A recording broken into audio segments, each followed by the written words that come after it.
Hello class, I can't already believe that we are into week 2 of our leadership class. I can't wait for next week, next weekend I should say, when our guest speakers will be coming in. We have Dr. Dave Zabowski, our new Chief Academic Officer. We have Kathy Santos from Nursing.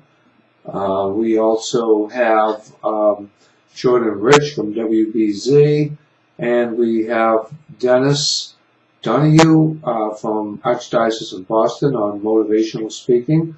So we should have some really good, interesting dialogue, and I think you'll really enjoy a lot of what you're going to hear about. Going into today's lesson, the beginning of week 2, we're talking about leadership traits. And I pulled some notes about leadership traits. Give me a second. I will grab them. Here we go. Love sliding on this chair. It's so much fun. And what I think that's really important here about leadership traits is that we look for individual differences in specific leaders to try to find out what their traits are. A lot of their traits come from their demographics. Often demographics refer back to values, national culture, what their beliefs are. Also, we talk about the impact of cross-cultural systems within our society. All of these things are extremely important. The other thing is ethics. What are the leaders' ethics? What are they all about? And essentially, all of these things tie into their abilities and their skills. They also have a certain intelligence. There's a link, we think, between intelligence and leadership. And intelligence doesn't just mean what you can memorize and put together and play back using a template. It means, do you have the ability to be able to think out of the box? Can you do things that others can't do?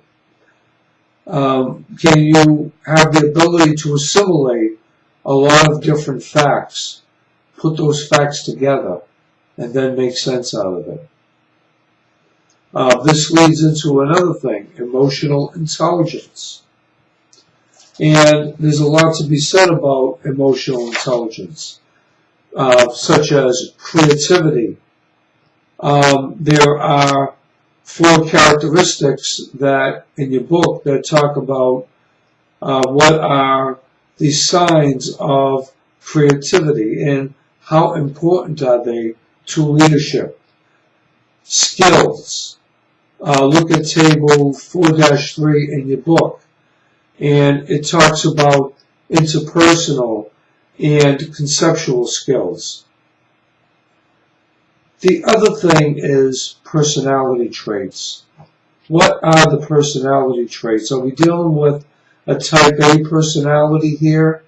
Are we dealing with a type B personality? Are we dealing with an individual leader whose traits are very mechanistic and autocratic, or someone who is more listening, understanding, compassionate, and does not micromanage their work?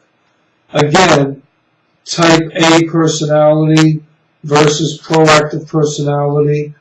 In order to really understand these, you want to go into, look at the 5 personality dimensions. These are going to be very important to your study. Okay. The other chapter, looking into